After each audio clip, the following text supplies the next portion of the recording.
एक चीज आपने हिंदू कही, आप हिंदू कह रहे, हिंदू रीति रिवाज से आप कौन सी धर्म की बात नहीं, धर्म की तो बात की आपने, कहा हम हिंदू हैं, तो आप हिंदू रीति रिवाज से कौन से उसमें आते हैं? शूद्र शूद्र शूद्र में।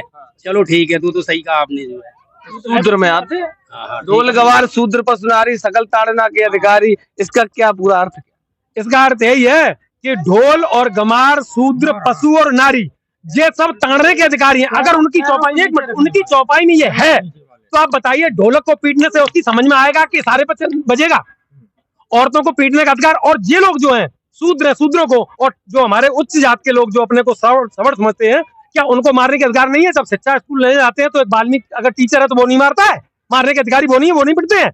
जब गलत काम करेगा, क्या जो शराबी पंडित हो या ठाकुर हो शराब पी के उदम भाई बचाएगा, वो नहीं पिटता है? अच्छा एक बार पता नहीं बचता है? अच्छा एक बार बताओ, क्या उसको पूजा? अरे सुनो सुनो, जो सूट बनवा लिया मोदी जी ने वो पहन पाएंगे 4 तारीख को कि नहीं पहन पाएंगे? ये तो समय बताएगा, मैं तो कुछ नहीं, ये मैं अभी कह दूंगा नहीं नहीं नहीं, ये नहीं ये पहने, ये नहीं ये पहने, वो तो समय बताएगा क्या होता है क्या नहीं होता है। सूट पहन पाएंगे? सबसे बड़ी चीज तो ये है, बिल्कुल नहीं। कैसे पता?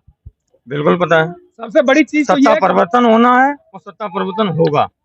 अच्छा, अब्दुल का पहले हजारों वर्षों शासन रहा, मुगलों का शासन रहा, देश या हिंदू कभी खतरे में नहीं? इस सरकार में ही खतरे में आ गए। 14 की बात कैसे खतरे में आया वो पूरा बताओ। ऐसा है, इस देश के अंधभक्तों को, इस देश के अंधभक्तों का जो बाप है ना, वो पहले नहीं मिला था, 2014 में मिला है।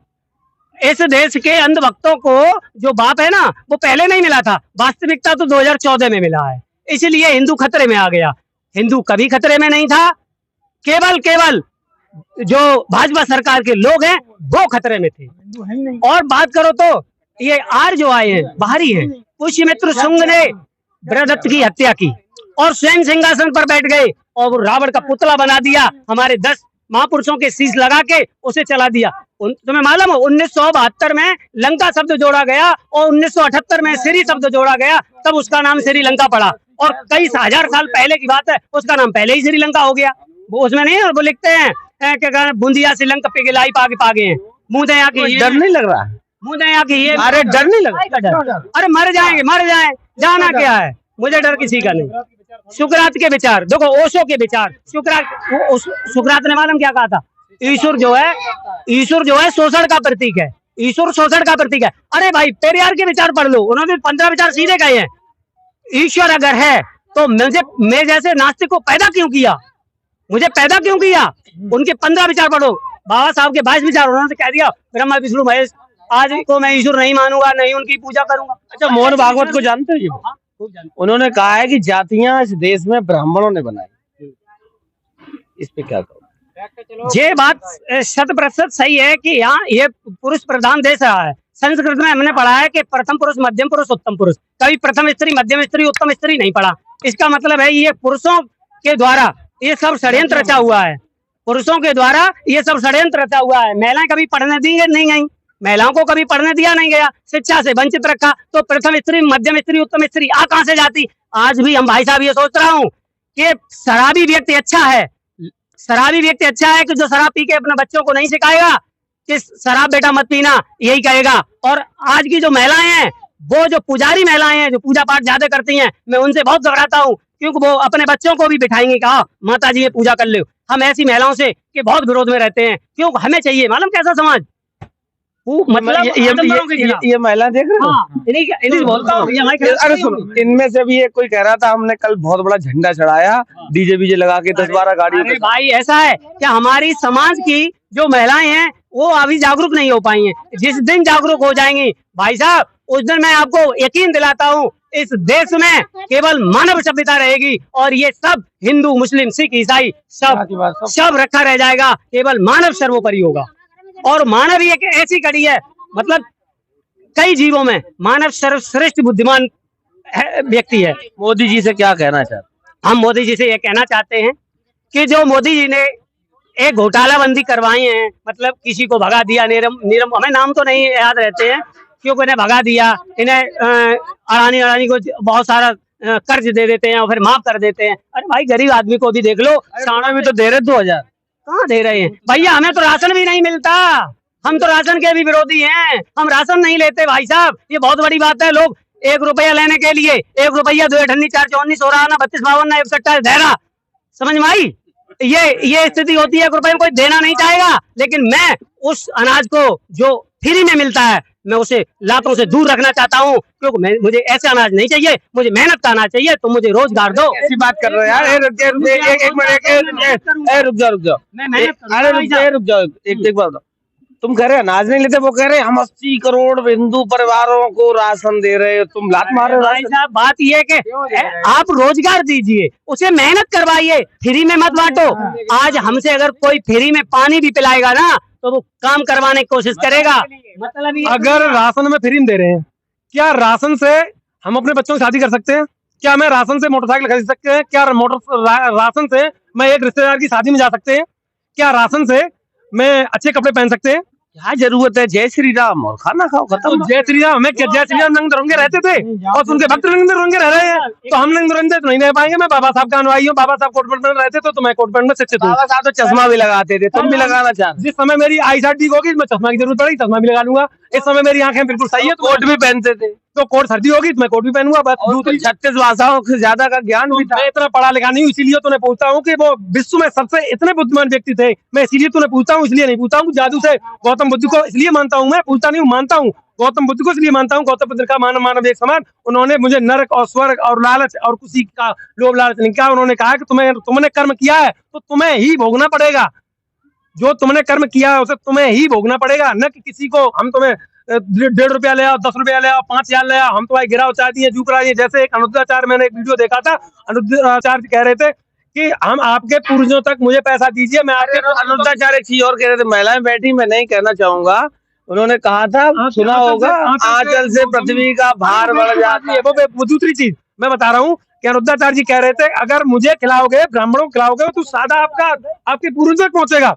मैंने सोचा मेरे बाबा जो थे वो दारू मुर्गा खाते थे और वो आप खा लीजिए, आप वहां तक पहुंच जाएगा। सो तो खाएंगे नहीं, जब तुम खाओगे वो पूर्वजों तक पहुंच जाएगा। तो मैं मानता हूँ थोड़ी देर के लिए मेरे बाबा जो थे वो मुर्गा और दारू पीते थे। आपको मुर्गा दारू पीना चाहिए? इसका मतलब नहीं पीना चाहिए। अनुद्धाचार्य की तो बात है कि अंधभक्त किसी में भी हो सकते हैं पैदा। वो एक अच्छा, बाबा साहब और महात्मा बुद्ध ने ये भी कहा है कि ये जो मंदिर और मस्जिद जाने वाली भीड़, शिवालयों जाने वाली भीड़ जिस दिन स्कूलों में और उसमें जाने लगेगी उस दिन ये सब चीजें खत्म हो जाएंगी। क्यों नहीं अपने समाज को जागरूक कर रहा? बहुत कर रहा हूँ, आपके थ्रू कर रहा हूँ। आप जैसे भाई अगर मेरे मित्र मिल गए और मेरा सहयोग किया, अगर मैं 1 मिनट मेरा सहयोग करेंगे, एक मिनट, अगर मेरा आप जैसे भाइयों ने मेरा अगर सहयोग किया, थोड़ी सा आपने सर आपने ये कहा जी बता कि आपका समाज जैसे शिक्षा की तरफ जाए, है ना सर? अब आप ये बताइए, सबसे पहली बात है जैसे शिक्षा की तरफ हम तब जा सकते हैं जैसे कि सबसे नंबर 1 पे ले लीजिए भागवत। हर बार जैसे कि हर साल में कम से कम अपने मोहल्ले में, अपने क्षेत्र में, जैसे मेरा गांव 10 गांव का अगर क्षेत्र है तो उसमें कम से कम 10 गांव में 10 भागवतें हो जाती है। तो हमारे जो माता बहन है उन लोगों को क्या सिखाया जाता है? वही चीज दिखाई जाती है। बार बार भागवत में ओम नमः शिवाय, ये है, उल्टी सीधी चीज ये भी नहीं बताया जाता ओम नमः शिवाय। अभी रुक जाओ, मैं बता रहा हूँ, वो भी बताना चाह रहा हूँ। जैसे कि जो भी चीज अब जैसे कि जो वो उनका वो था, क्या नाम है, अरे उसे क्या बोलते हैं, रथ। अरे जो रथ पे बैठ के जाते भगवान रथ जाता है तो उनकी इतना उड़ता है कि उनके पहिए उसमें छू जाते हैं आसमान में। तो ये चीज है जब हमारी माता बहन समझती है कि हाँ ये बात सत्य है, क्योंकि देवी देवता है, ठीक है। अभी भाई आंकने वाला कहाँ गया? आंकने वाला। अच्छा एक बात, तुमने भागवत का जिक्र छेड़ दिया। कथा प्रवक्ता या कथा व्यास जो व्यास गद्दी पे बैठ के जितनी बातें करता है उसमें से ऐसी कौन सी बातें हैं जो आम आदमी नहीं जानता? जी सर, जानता सब है। ऐसा है ना सर, जो कोई चीज कंटिन्यूटी बनी रहे, जैसे समाज में कंटिन्यूटी सबसे ज्यादा किसकी है? इन्हीं चीजों की है। पूजा पाठ की, 9 दुर्गा आ गए, ये देवी देवता वाले आ गए।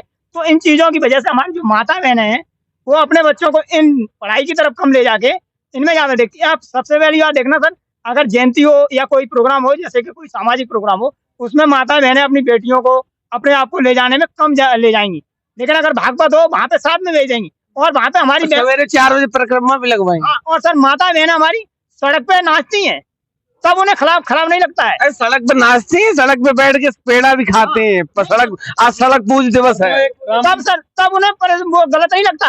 हमारी माता बहन है, भाई जो नाच रहा है साथ में, खुद का नहीं है, कोई और का नाच रहा है, उसका भी शरीर लग रहा है उसके सर में, उसका भी लग रहा है, तो कोई परेशानी नहीं है। अगर कोई सामाजिक काम में लड़की बैठ गई जाके, कोई माता बैठ गई जाके, अरे इतनी मत, घर चल है, जे कुकर्मी बैठे हैं, जे जहाँ शिक्षा की बात हो रही है वहां पे इन्हें गलत लगता है, जहाँ गलत चीज है वहां पे सही लगता है। तो ये सारे लोग बहुजन विचारक हैं और कहीं ना कहीं बाबा साहब और महात्मा बुद्ध को मानने वाले लोग हैं। इन्होंने कभी भी धर्म के नाम पे, जाति के नाम पे ये सब चीजें कभी नहीं करी। और शायद ये बहुजन विचारक जिस देश में बाबा साहब ने कहा था, महात्मा बुद्ध ने कहा था कि जिस दिन ये मंदिर और मस्जिद जाने वाले भीड़ विद्यालय जाने लगेगी, ये ढोंग ड्रामा पाखंड सब खत्म हो जाएगा। तो आज बहन जी की रैली थी, ये सारे लोग आए थे, उन्होंने अपने प्रत्याशी के समर्थन में जनसभाएं करी थी और ये सारे लोग दूर दूर से आए थे अपने प्रिय नेता, प्रिय बहन जी को सुनने के लिए। तो लगातार मेरे साथ बने रहिए। चुनावी सरगर्मियां बढ़ चुकी हैं, सारी पार्टियां पूरे दमखम के साथ चुनावी मैदान में हैं। जमीनी हकीकत से रूबरू कराने का प्रयास तब भी करता था और आज भी करता हूँ और आगे करता रहूंगा। तब तक के लिए नमस्कार।